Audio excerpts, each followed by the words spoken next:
സീസണിലെ അവസാന ഹോം മത്സരം കഴിയുമ്പോഴും എനിക്ക് ചോദിക്കാനുള്ളത് ഇതാണ്: എന്തിനാണ് മനുഷ്യൻ ഇങ്ങനെ ടെൻഷൻ അടിപ്പിക്കുന്നത്?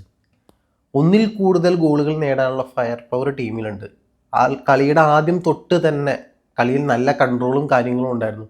എന്നിട്ടും ഈ ഒരു ഗോൾ നേടി രണ്ടാമത്തെ ഹാഫിൻ്റെ പകുതി കഴിയുമ്പോഴേക്കും ഫുൾ ഓൺ ഡിഫൻസിലേക്ക് മാറി ഹോം സ്റ്റേഡിയത്തിൽ 99 മിനിറ്റ് വരെ ആ ഒരു ഒറ്റ ഗോൾ ലീഡ്, സീസണിൻ്റെ തന്നെ വിധി എഴുതുന്ന ഒരൊറ്റ ഗോൾ ലീഡും ഡിഫെൻഡ് ചെയ്ത് നിൽക്കേണ്ട ആവശ്യമൊക്കെ ഉണ്ടോ? അതും ഹോം സ്റ്റേഡിയത്തിൽ ബേൺലി പോലെ റെലഗേഷനിൽ കിടക്കുന്ന റെലഗേഷൻ ഉറപ്പിച്ച ഒരു ടീമിനടുത്ത്. പ്രീമിയർ ലീഗ് സീസണിൽ വളരെ ക്രൂഷ്യലായുള്ള ലാസ്റ്റ് 2 മത്സരങ്ങളാണ് വരാൻ പോയിരുന്ന ആഴ്സണലിന്. അല്ല, ആദ്യത്തെ മത്സരമായിരുന്നു ബേൺലിക്കെതിരെ. അത് ഹോം മാച്ച്, ലാസ്റ്റ് ഹോം മാച്ചായിരുന്നു സീസണിലെ. അവിടെ ഇത്രയും ക്രൂഷ്യലായിട്ടൊരു മാച്ചിൽ ആദ്യമേ 2-3 ഗോൾ അടിച്ച ആ മത്സരം സീൽ ചെയ്യേണ്ടതിന് പകരം 99 മിനിറ്റ് വരെ ബേൺലി ആയിട്ടൊക്കെ ടെൻഷൻ കൊടുക്കേണ്ട ഒരു കാര്യം, അതൊക്കെ മിക്കേൽ ആർട്ടറ്റയുടെ ആർസണലിന് തന്നെ പറ്റുള്ളൂ. ഡിഫൻസിന്മേലുള്ള കോൺഫിഡൻസ് ആണ്, സമ്മതിക്കുന്നു. ബട്ട് സ്റ്റിൽ അത് ഓക്കെയാണ്, ഞങ്ങൾക്കത് മതി എന്ന് ചിന്തിക്കാനായിട്ട് മിക്കേൽ ആർട്ടറ്റയുടെ ആർസണലിനൊക്കെ തന്നെ സാധിക്കത്തുള്ളൂ എന്നുള്ളതാണ്.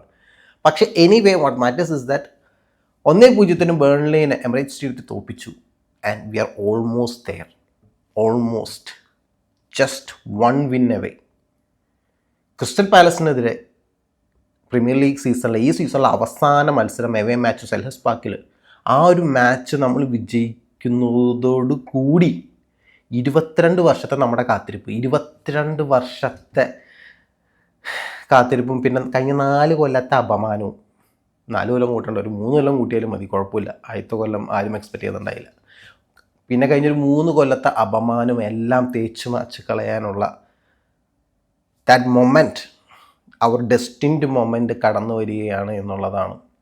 ബേൺലി ആയിട്ടുള്ള വളരെ ക്രൂഷ്യലായിട്ടൊരു മാച്ചിൽ, ഈസി വിന്നായിരിക്കും നമ്മൾ പ്രിഡിക്റ്റ് ചെയ്തിരുന്ന മാച്ചിൽ, കോർണർ കിക്കിൻ്റെ ബലത്തിൽ again yes and we are okay with that right now. സീസണിൽ ഈ ഒരു ടൈമിൽ കോർണർ കിക്കോ ഫ്രീ കിക്കോ പെനാൽറ്റി കിക്കോ ഓപ്പൺ പ്ലേ ഗോളോ ഒന്നും നമ്മൾ കൺസിഡർ ചെയ്യുന്നില്ല. ഗോള് വീണോ കളി ജയിച്ചോ അത്രയേ ഉള്ളൂ. ആൻഡ് 36ാമത്തെ മിനിറ്റിൽ കായ് ഹാവേർട്സിൻ്റെ ഗോളിൽ, ഹെഡർ ഗോളിൽ, കയസാക്ക് വെച്ചെടുത്ത കോർണർ കിക്കിലായിരുന്നു ആ ഒരു ഹെഡർ അറ്റംപ്റ്റ് വന്നത്. ഒരു towering header from the German striker. And ഒരൊറ്റ ഗോളിൽ മിക്കേൽ ആർട്ടറ്റയും സംഘവും വിജയം കണ്ടെത്തി എന്നുള്ളതാണ്. സംഭവം ഒട്ടും പ്രറ്റിയായിരുന്നില്ല. മത്സരത്തിൻ്റെ തുടക്കം തുടങ്ങി നല്ല കൺട്രോളും മൾട്ടിപ്പിൾ ചാൻസസും ഒക്കെ നമ്മൾ ക്രിയേറ്റ് ചെയ്തു. ഫസ്റ്റ് ഹാഫ് അവസാനിക്കും 1-0 അവസാനിച്ചു. പക്ഷേ സെക്കൻഡ് ഹാഫിൻ്റെ പകുതി ആകുമ്പോഴേക്കും നമ്മൾ പെട്ടെന്ന് അങ്ങോട്ട് ഓഫ് ചെയ്യും.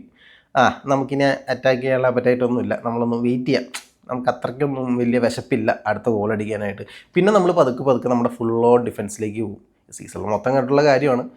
നമ്മുടെ സ്ട്രോങ് സോൺ തന്നെയാണ് ഡിഫൻസ് എന്ന് പറയുന്നത്, ഒട്ടും അല്ലെന്ന് പറയുന്നില്ല. ആൻഡ് ബേൺലിയുടെ അറ്റാക്കും അത്ര വലിയ പവർഫുൾ ആയിരുന്നില്ല. പക്ഷെ നമ്മൾ ആസ് ഫാൻസ് നമ്മൾ അനുഭവിക്കുന്ന ഒരു ടെൻഷൻ ഉണ്ടല്ലോ, അതിന് മാറ്റമൊന്നുമില്ലല്ലോ. ആ 90 മിനിറ്റ് കഴിഞ്ഞ് പിന്നെ 99ാമത്തെ മിനിറ്റ് വരെ പോയി കളി. ഇടയിൽ ഇഞ്ചുറി ടൈം, റിക്കവറി ടൈമൊക്കെ വെച്ചിട്ട് 99 മിനിറ്റ് വരെ പോയി. അതൊന്ന് കഴിഞ്ഞ് കിട്ടണ വരെ നമ്മുടെ നെഞ്ചിൽ തീയാണ്.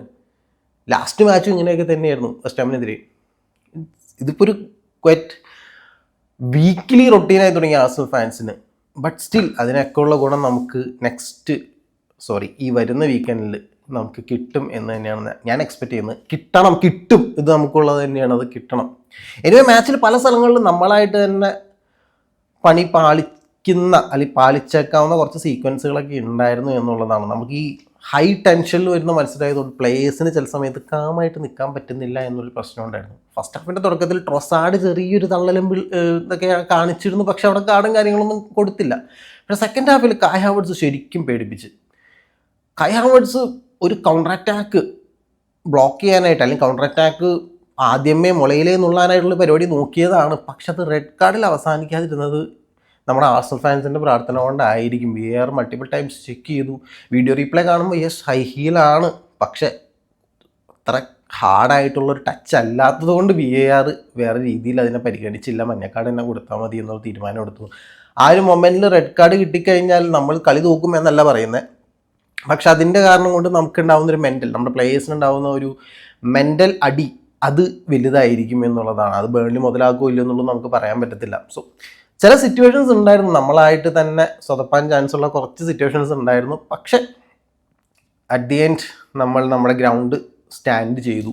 അങ്ങനെ എമിറേറ്റ്സ് സ്റ്റേഡിയത്തിൽ കളിക്ക് ശേഷം പ്ലേയേഴ്സ് എല്ലാം കൂടി നിന്ന് കോച്ചിൻ്റെ വക എൻകറേജിങ് ആയുള്ള കുറച്ച് വാക്കുകളും സെൽഹസ്റ്റ് പാർക്കിലും ബുഡാപെസ്റ്റ് ഫൈനലിലും കാണണം എന്നുള്ളതൊക്കെ പറഞ്ഞ് നന്ദിയൊക്കെ പറഞ്ഞ് എല്ലാവരും പോയി. അങ്ങനെ സോ ഇനി എല്ലാവരും ആദ്യമേ നോക്കുന്നത് സെൽഹസ്റ്റ് പാർക്കിലേക്കാണ്. അതിനുശേഷമാണ് ബുഡാപെസ്റ്റിലെ കാര്യം. കളി അങ്ങനെ പോയിക്കൊണ്ടിരിക്കുന്ന സമയത്താണ് ഇടയിൽ എനിക്കൊരു മെസ്സേജ് അല്ലെങ്കിൽ നോട്ടിഫിക്കേഷൻ വരുന്നത് പെപ് ഗാർഡിയോള മാൻ സിറ്റി വിടുകയാണെന്നുള്ളത്. ഒരുപാട് വട്ടം റൂമർ ചെയ്തപ്പെട്ട ഒരു കാര്യമാണ്. പക്ഷേ ഇപ്പോൾ ഒഫീഷ്യലായിട്ട് നോട്ടിഫിക്കേഷൻസ് വന്നു തുടങ്ങി. പെപ് ഗാർഡിയോള ഈ സീസൺ കഴിയുന്നതോടുകൂടി മാൻ സിറ്റി വിടും എന്നുള്ളത്. ഈ സീസണിൽ ഓൾറെഡി 2 ട്രോഫി അവർ നേടി. FA കപ്പ് നേടി, കരബാവ് കപ്പ് നേടി. ഇനി പ്രീമിയർ ലീഗ് അടിക്കാനുള്ളൊരു മോഹം അവർക്കുണ്ട്. അതിനുവേണ്ടി അവരുടെ ടീം മാൻ സിറ്റി പ്ലേയേഴ്സ് ചത്ത് കിടന്ന് പരിശ്രമിക്കുകയായിരിക്കും. പക്ഷെ നമ്മുടെ വിധി ഇപ്പം നമ്മുടെ കൈകളിലാണ്. വെറുതെ പോയിന്റ്സ് ഡ്രോപ്പ് ചെയ്യാതിരിക്കുക മാത്രം മതി. ക്രിസ്റ്റൽ പാലസിൽ പോവുക, വിജയിക്കുക. പെപ് ഗാർഡിയോളോട് പറയുക thank you for everything, for being a great enemy for us, rival, enemy എന്ന് പറയാൻ പാടില്ല, റൈവൽ ഫോർ അസ് എന്ന് പറഞ്ഞിട്ട് ആൾക്ക് നല്ലൊരു സെൻഡ് ഓഫും കൊടുത്തു വിടുക. പ്രീമിയർ ലീഗ് ട്രോഫി നമ്മുടെ കൈകളിൽ വെച്ചിട്ട്. എനിവേ, മാച്ചിൻ്റെ അവസാനത്തെ ദിവസങ്ങളിലേക്ക് വരുമ്പോൾ കാര്യമായിട്ട് ഇഞ്ചുറീസ് പുതിയതായിട്ട് ആർക്കും ഒന്നുമില്ല. ടിംബറും മിക്കൽ മെറീനോ അവിടെ കളത്തിന് പുറത്തിരിക്കുന്നത് കാണാമായിരുന്നു. ഫൈനലൊക്കെ ആകുമ്പോഴേക്കും അവർ തിരിച്ചു വരുന്നുള്ളൊരു പ്രതീക്ഷയിലാണ് ഒരുപാട് വരുന്നത്. ഇന്നലെ ടിംബർ തിരിച്ചു വരേണ്ട വളരെ അത്യാവശ്യമുള്ള കാര്യമാണ്. ബെൻ വൈറ്റും ഓൾറെഡി ഇഞ്ചുർഡ് ആയിട്ട് പുള്ളിയും ഉണ്ടായിരുന്നു പുറത്ത്. സോ ഈ പുതിയ ഇഞ്ചുറീസും കാര്യങ്ങളൊന്നും പറയാനില്ല. റായയാണ് ചെറുതായിട്ടൊരു കൺസേൺ കാണിച്ചത്. പക്ഷേ പുള്ളിയും കുഴപ്പമില്ല, പുള്ളിയും ഓടിച്ചായിട്ട് നടക്കുന്നുണ്ടായിരുന്നു. എനിവേ, മാച്ചിൽ എടുത്തു പറയാനായിട്ട് ബാക്കി എല്ലാ പ്ലേയേഴ്സും അത്യാവശ്യം കൊള്ളായിരുന്നു. I think Bukayo Saka deserved A goal. പുള്ളിക്ക് അത് കിട്ടിയില്ല. ആൻഡ് ട്രൊസാർഡിൻ്റെ നല്ലൊരു അറ്റംപ്റ്റൊക്കെ ബാറി തട്ടി പോകുന്നുണ്ടായിരുന്നു. 1-0 സ്കോർ ലൈനും മാച്ച് കണ്ട രീതിയും അത്ര പ്രിറ്റി ആയിരുന്നില്ല, എസ്പെഷ്യലി സെക്കൻഡ് ഹാഫിൻ്റെ അവസാനമൊക്കെ. ബട്ട് സ്റ്റിൽ നമ്മൾ ജയിച്ചു. നമ്മൾ പ്രീമിയർ ലീഗ് ടൈറ്റിൽ അടിക്കാൻ പോവുകയാണ്. ഇതിനു മുമ്പ് സിറ്റി ബേൺമത്തായിട്ട് പോയിന്റ്സ് ഡ്രോപ്പ് ചെയ്ത് കഴിഞ്ഞാൽ നമ്മൾ കളിക്കുന്നതിന് മുമ്പ് തന്നെ ചാമ്പ്യന്മാരാവും.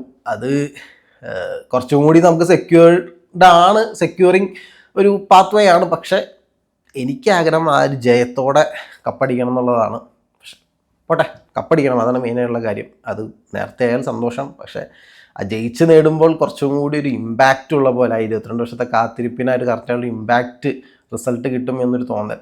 എന്തായാലും നിങ്ങളുടെ അഭിപ്രായം എന്താണെന്ന് നിങ്ങൾക്ക് താഴെ കമന്റ് സെക്ഷൻ ഏർപ്പെടുത്താം. അതിനിടയ്ക്ക് ബുക്കായോ സാക്കേൻ്റെ ഒരു പെനാൽറ്റി ഡിസലോ ചെയ്തിരുന്നു. എനിക്ക് ആ സമയത്ത് എന്തുകൊണ്ട് പെനാൽറ്റി ഡിസലോ ചെയ്തെന്നുള്ളത് ചെറിയ കൺഫ്യൂഷൻ ആയിരുന്നു. പിന്നെ റീപ്ലേസും കാര്യങ്ങളൊക്കെ പറയുമ്പോൾ VAR പറയുന്നത് അവിടെ ബുക്കായോ സാക്കയുടെ കാല് ഷോട്ട് എടുക്കാൻ നേരത്ത് മറ്റുള്ള ഡിഫൻഡറിൻ്റെ കാലുമായിട്ട് കൊളൈഡ് ചെയ്തതാണ്. ഒരു സോഫ്റ്റ് ഫൗളായിട്ട് അതിനെ കൺസിഡർ ചെയ്യാൻ പറ്റത്തുള്ളൂ എന്നാണ് പറയുന്നത്. നിങ്ങളുടെ അഭിപ്രായം എന്താണെന്നുള്ളത് നിങ്ങൾക്ക് താഴെ കമന്റ് സെക്ഷൻ ഏർപ്പെടുത്തുക. എനിക്കത് ആദ്യം കണ്ടപ്പോൾ പെനാൽറ്റി ആയിട്ട് തോന്നി. പിന്നെ ഇങ്ങനെ ഒരു ന്യായീകരണം പ്രീമിയർ ലീഗ് ആയതുകൊണ്ട് തള്ളിക്കളയാൻ പറ്റാത്തൊരു സാഹചര്യമാണ്. ഓക്കെ, സോ മറ്റൊരു വീഡിയോ ആയിട്ട് കാണുന്നവർ this Alexander signing off and have A nice day.